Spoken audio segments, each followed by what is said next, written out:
On s'est retrouvés aujourd'hui au PPCM à Bagneux pour cette deuxième édition des journées d'études sur le patrimoine des périphéries. Alors, en devenant une manifestation annuelle, ce rendez-vous a vocation à s'inscrire durablement dans le paysage culturel et à renforcer la reconnaissance des périphéries comme des espaces porteurs de patrimoine qui sont riches et diversifiés. Donc la journée a été structurée autour de deux parties. Le matin, il y avait une partie plus débat, plus agora, avec une très belle introduction de Patrick Bouchamp. On considère que l'architecture, elle appartient aux spécialistes, alors que moi je pense que l'architecture, c'est l'art le plus populaire.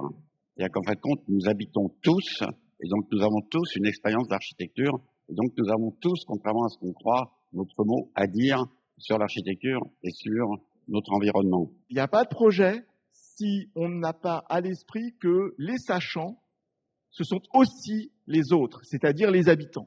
Et un des premiers temps qu'on a fait en 2020, c'était donc d'organiser un débat sur 4 jours avec des habitants, avec des architectes, avec des membres de l'équipe des ateliers Médicis, avec des chercheurs, des penseurs et des artistes, avec des questions simples. Qui prend la parole? Que peut l'architecture? Etc. Donc je participe aujourd'hui à cette journée d'études sur le patrimoine des périphéries, donc pour parler du monastère des Clarisses à Roubaix, mais aussi de manière générale pour parler des procédures alternatives qu'on peut trouver, ou en tout cas qu'on doit trouver pour réhabiliter le patrimoine courant, les petits patrimoines, les patrimoines des périphéries et des marges. Ce que j'ai participé à faire à l'école d'architecture de Marseille, c'est de faire classe dehors, de sortir de l'école au propre et au figuré, c'est-à-dire de révoquer un petit peu l'académisme de l'enseignement du projet et de se demander comment est-ce qu'on peut démarrer un projet en approfondissant d'abord nos connaissances d'un territoire.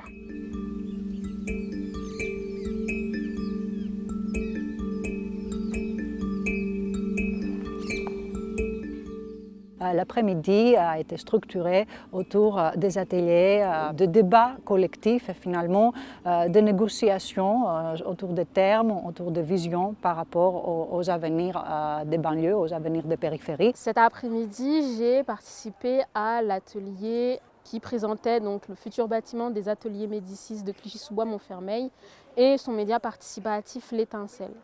Donc l'Étincelle, c'est un média qui, avec des jeunes du territoire, ont décidé de vouloir parler de Clichy-sous-Bois sous un autre angle et sous un autre regard, donc le leur. Et on voit souvent des choses assez négatives circuler sur notre ville.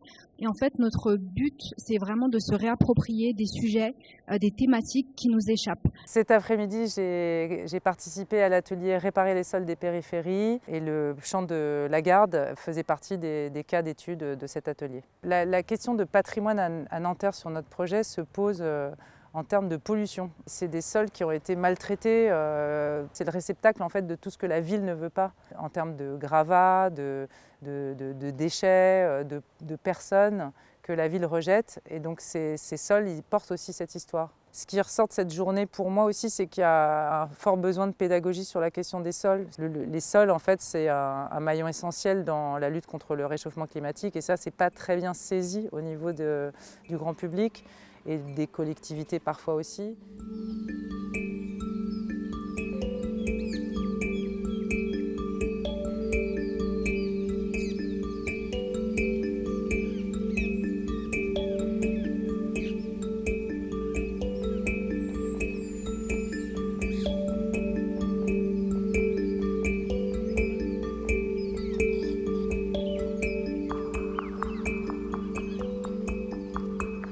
Ce que je retiens de la table ronde aujourd'hui, c'est d'une part le fait que l'architecte et l'enseignement de l'architecture aujourd'hui, c'est quelque chose qui est en mouvement.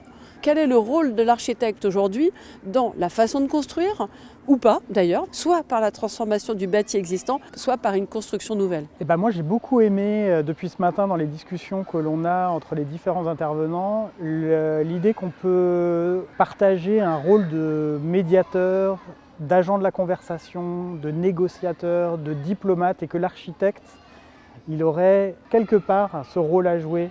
L'objectif, ça serait que ça soit les habitants eux-mêmes qui amènent les architectes et d'autres, et les urbanistes et les élus, à se balader dans leur territoire qu'ils ont appris aussi à connaître, pour lesquels ils ont acquis aussi des connaissances.